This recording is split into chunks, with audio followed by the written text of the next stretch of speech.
Well, hello again, everybody. This is John Norris at Trading Perspectives. As always, we have our good friend Sam Clement. Sam, say hello. Hey, John, how are you doing? I'm doing fantastically today. I hope you're doing well. I'm doing awesome.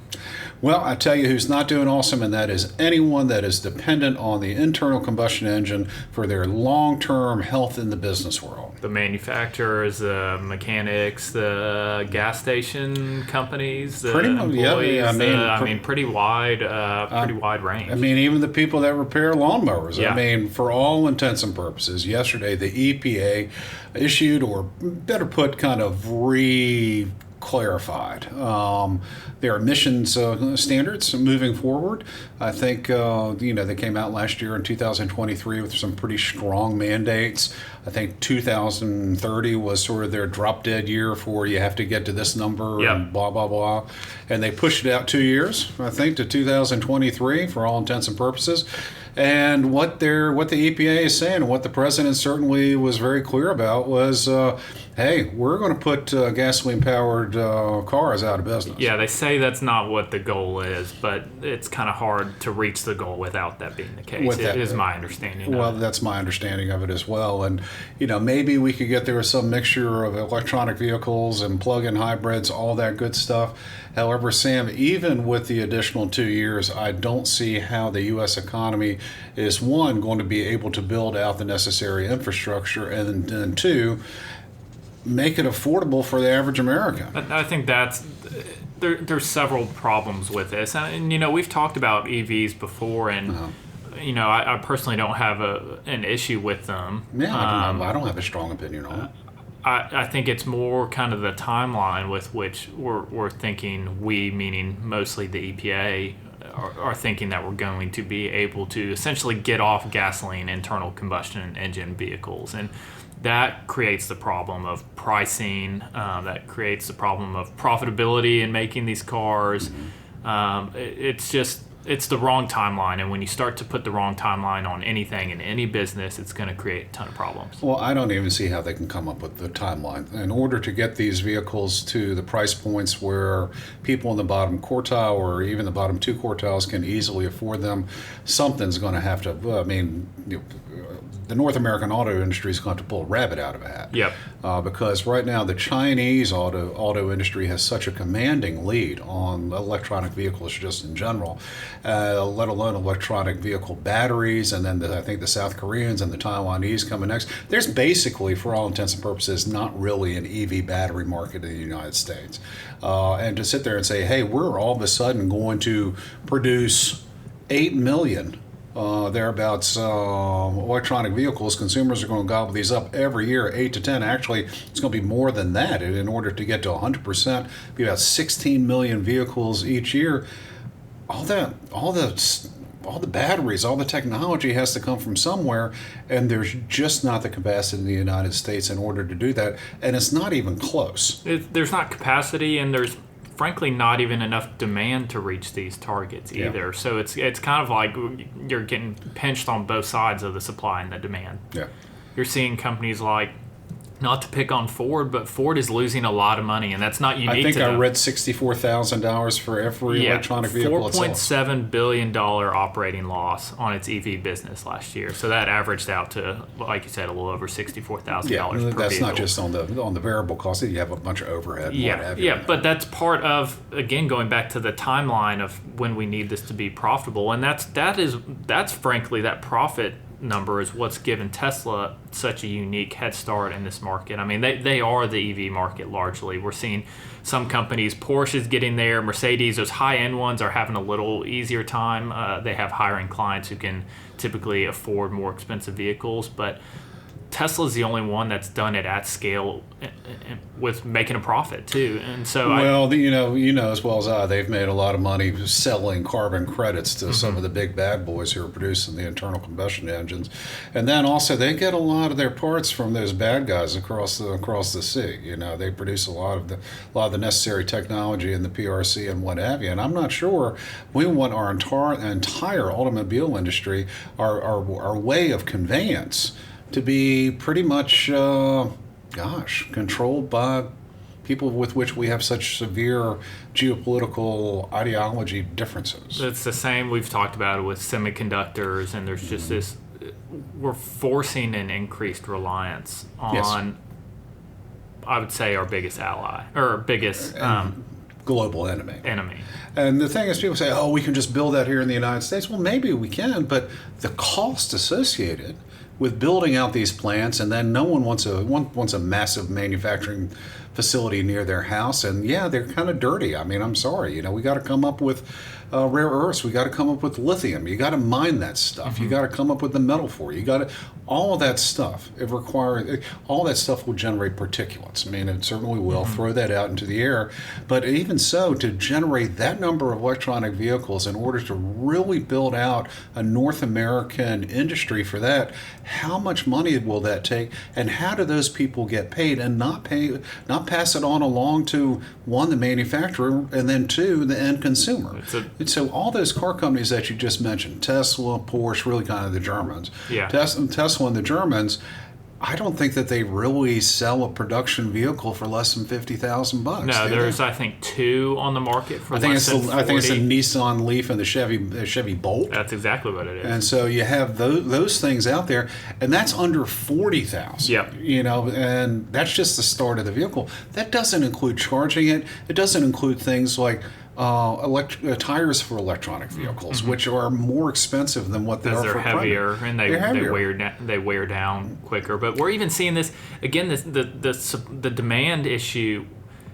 We've forced this kind of fire alarm drill on changing our emissions on vehicles when we're one of the few countries who is lowering their emissions already, and we're forcing this 911 that is not. It doesn't line up with where consumers are wanting it to be. Yeah. Even in China, we're seeing weaker demand than compared to the amount of supply, and they're frankly probably a little less focused on profit than U.S. companies are naturally. But overall, there's just not the demand for these yet, and so forcing this 911, this DEFCON 1 on the U.S. market, it just doesn't make sense. This is a longer term issue. This is something. I mean, you've been in big cities. I've been in big cities. When you're around tons of cars, I mean, you get it. I would ideally like the pollution from cars to be minimal. Yes, I don't think anyone's arguing with that. I mean, listen, there's no one out there, no matter what maybe some of the more extremist climate activists would think, there's no one out there that wants to breathe filthy air. Yeah, I mean, there's no one out there that wants the rivers to catch on fire like the Cuyahoga did in Cleveland during the 60s and 70s. No one wants that type of stuff. However, before we put mandates out there, you also have to understand for every action there's a reaction. Yep. And you also can't sit there with blue sky in it, saying this is if we do this, it'll just naturally occur, because there's tons of issues at play. You can't subsidize your way. I mean, it's just you can't give enough tax credits away. For instance, I was just doing a little sort of back of the envelope sort of type stuff. If all of a sudden we have that, that local Shell station or whatever, I mean, a pilot or what have you, will have to install more charging stations, one would presume. And no one's going to put in a level 1. That's sort of your at-home sort of 120 volt type stuff, because it'll take you all night in order to charge your battery up. Even if you don't charge it all the way, it's just going to take a very long period of time. At a minimum, you're going to need a level 2, and even that takes a little bit of time. Yeah.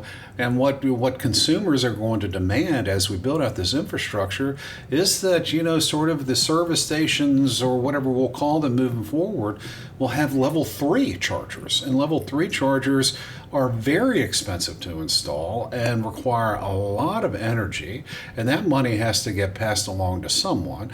And I've looked it up, Sammy. Let's say that Shell station puts in 4 level 3 chargers. They're going to spend probably, on the lower end, about $60,000 for each level 3 charger, installation, all that stuff. And so, where's that guy that owns two gas stations going to come up with that kind of money? But also, where's that electricity come from? Where's that electricity going to come from? And we'd say, oh, you get a 30% tax credit, or what have you. That's still real money out of pocket that person has to come up with, that the consumer has to pay on top of the electricity that they're using. And so you get to a point that you're going to want a level 3 charger because otherwise, level 1 when you're out on the interstate doesn't do you any good. Level 2, they're fine. Level 3 gets you pretty much 80% fueled up in 20 minutes. That's kind of what but all of a sudden, if we have all of these costs on top of it, you're not really going to be saving, in my estimation, that much money at the proverbial pump if we get the technology that consumers really want. So we're sitting there going, it's not really an economic benefit to consumers, and it's more of a hassle. And we're already getting there too. I mean, there was something put out showing that the cost of fuel up of just a normal F-Series Ford pickup truck right now is about $17 per 100 miles, compared to the F-150 Lightning is actually a little bit more than that already. Yeah. And it's less efficient. I mean, you can fuel your truck up in 5 minutes, Yes. 3 minutes, 5 minutes, something like And that. you're on your merit. So the whole problem seems to be that we're skipping to the ninth inning of where we would like to be. And this is, again, there's a lot of similarities between this and the semiconductor space, talking about energy consumption. We're like, hey, this is where we'd like to be. Let's go ahead and legislate that. You can't legislate to the end goal. Well, this isn't even legislation. This is, I don't know how the executive power now has all the abilities to pass laws, but they do. And we saw it with a Panasonic battery plant in Kansas that is forcing a coal plant to stay open that was planning on shutting down. So even the going one step back from how much these chargers are going to cost, we have an energy problem, and we've talked about that on our investment committee for a long time. Yes. The semiconductors, I love listening to what NVIDIA and some of these other companies are talking about, but then you back into how much energy those are going to require. Yes. The electrification of most fleets is the goal in 6, 7, 8 years, years.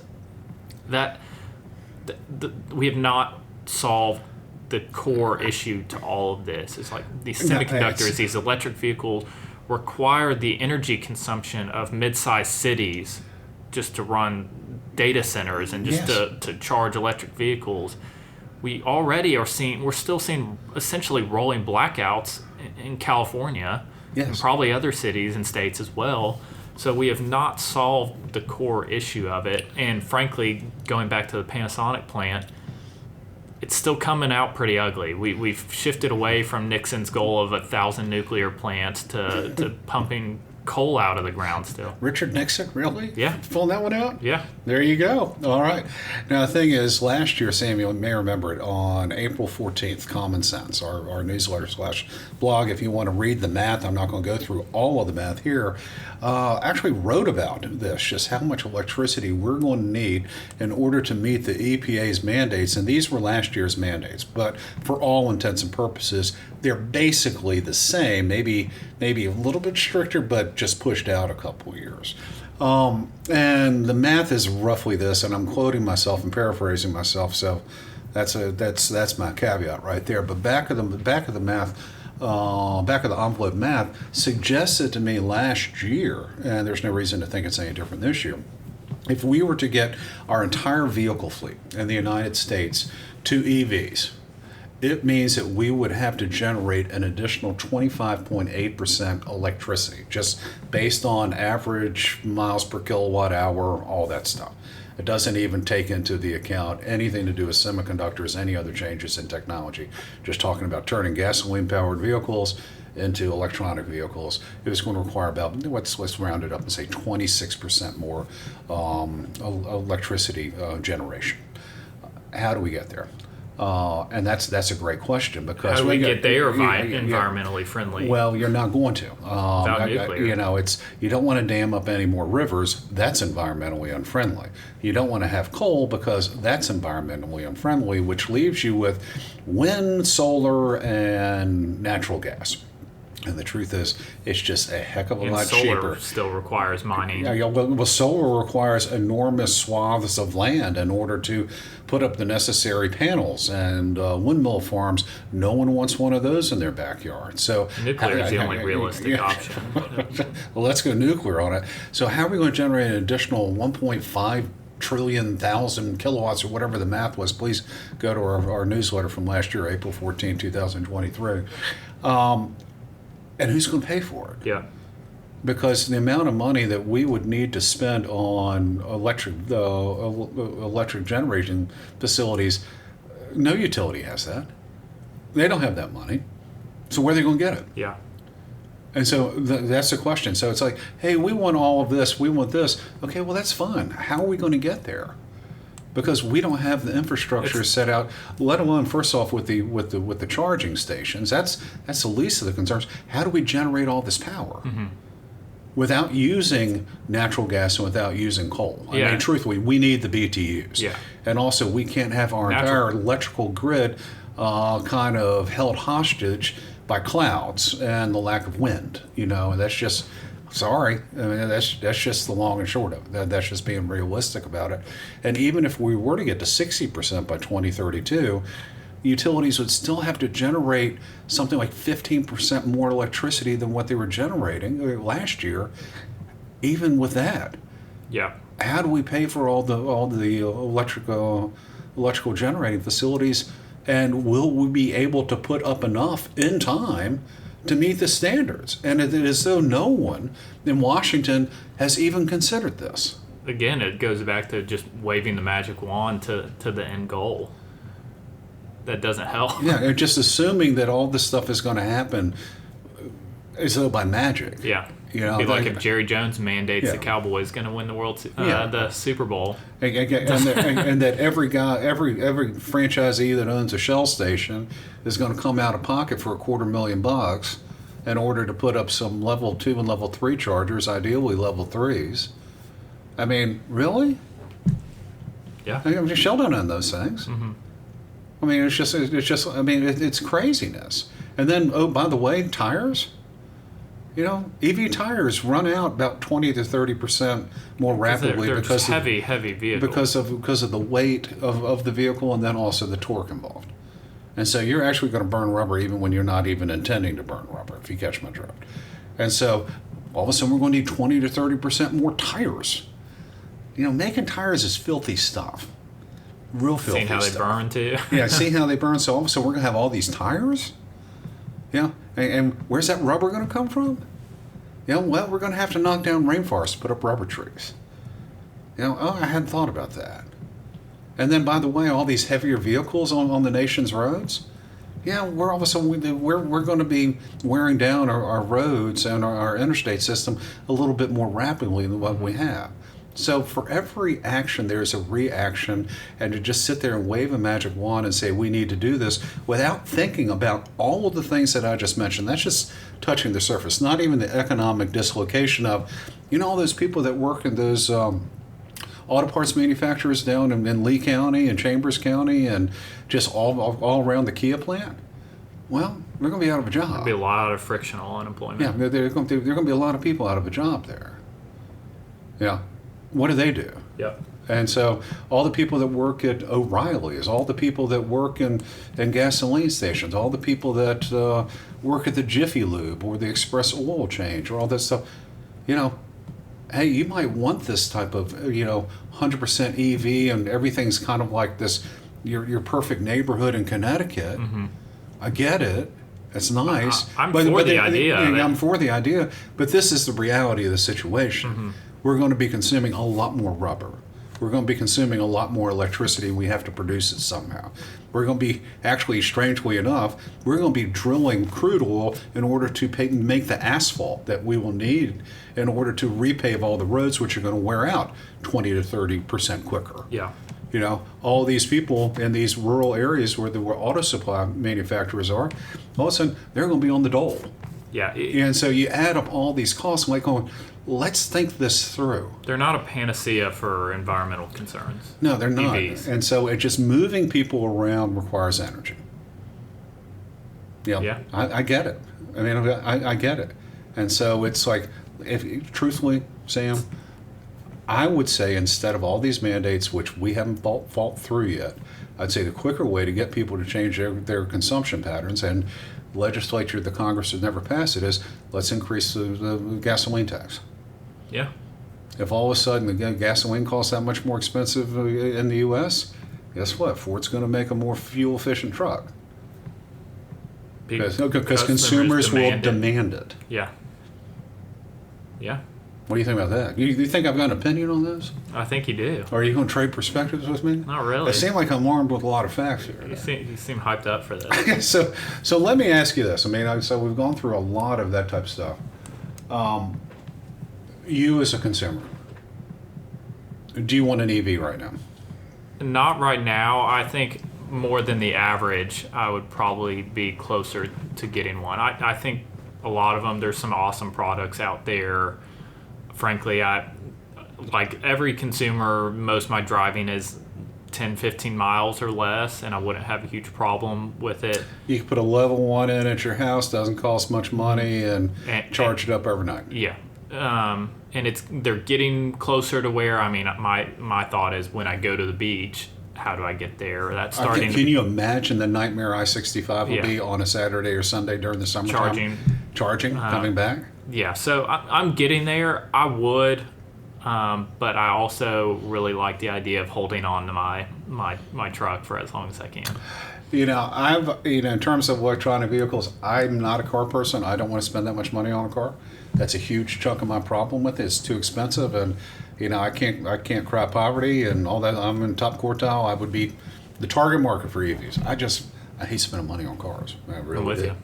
And so I don't want to drop that amount of money just to have something where I'm not completely confident that I'm going to get to where I need to go on the interstate, driving to Virginia as we sometimes do, driving to Hilton Head from Birmingham as we do most years, even driving up to Mentone, Alabama. I mean, do I have enough of a charge up there? Yeah, just all of this type of stuff out there. The infrastructure is not in place. I don't want to buy an EV until prices come down. The infrastructure is not in place. So it's almost like a chicken and egg sort of type thing. Yeah. And so, and that's kind of where we are.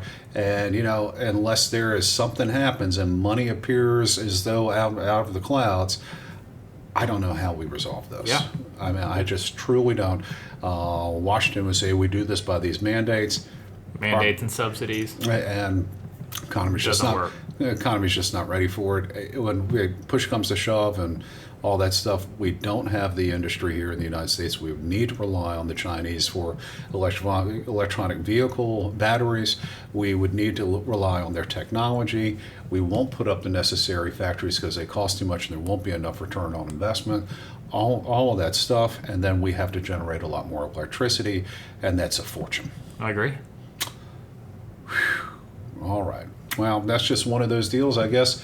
When people bureaucrats have a particular agenda, or it doesn't matter if you're left or right, they might not necessarily think about the overall economic impact or really all of these sort of reactions to their actions. And again, this has happened time and time again. We need to seriously rethink the most recent mandates because I don't see how they come to fruition without a ton of pain. I mean, a weird amount of pain. And with that, guys, we always love to hear from you all. So if you have any comments or questions, please, by all means, let us know. You can always drop us a line at tradingperspectives@oakworth.com, or you can leave us a review on the podcast outlet of your choice.